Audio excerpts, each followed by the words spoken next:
Well, we have got one extraordinary opportunity coming up here in the St. Louis area later on this evening. Turns out that the International Space Station and the Space Shuttle will be flying overhead right around 6:45 or so. It will start in the northwest, go directly overhead before passing to the southeast. To get more information, we had to come to the experts, so I came up here to the St. Louis Science Center to talk to Associate Director David Ritchie.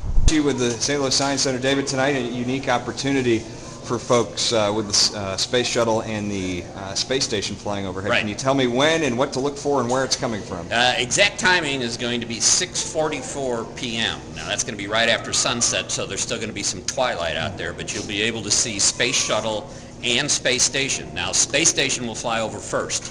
It'll come out of the northwest sky, and the best way to look for it is to find the Big Dipper, find the handle of the Big Dipper, and look to the left of the handle of the Big Dipper, starting at 6:44, and it'll come straight up out of the horizon.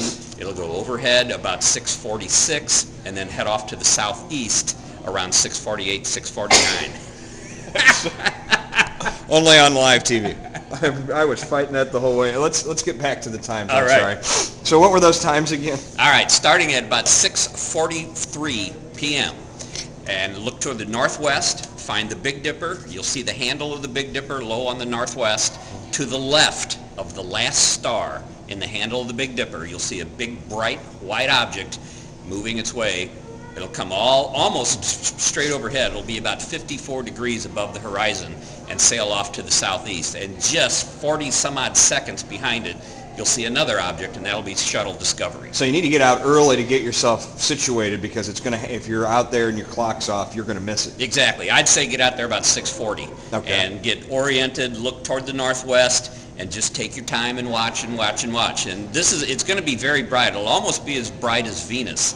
Wow. They say the magnitude is about -1, -2, and on an astronomical scale, the lower the number, the brighter the object. Now, is that because the angle of the sun that it has just set and the reflection coming up from below? Correct. The angle of the sun and its orientation to St. Louis. It's almost straight overhead. As a matter of fact, a perfect view would be if you're in Lake of the Ozarks. It's going to be practically straight overhead if you're at Lake of the Ozarks. Now, what's the best way to look at it? Would you say a telescope, binoculars, naked eye? Naked eye. If you have binoculars, great, because these are moving objects. So with a telescope, it's going to be almost impossible to, because you're going to have to pan across the sky as the thing's moving. Now, what about detail? Are you going to be able to see detail of the space station? Like we can see the shuttle and the station behind you here in your exhibit. Are we going to be able to see this kind of detail? Not naked eye. Maybe with binoculars. With binoculars, you might be able to distinctly see almost a letter H, a capital letter H Really? kind of orientation, yeah. Wow.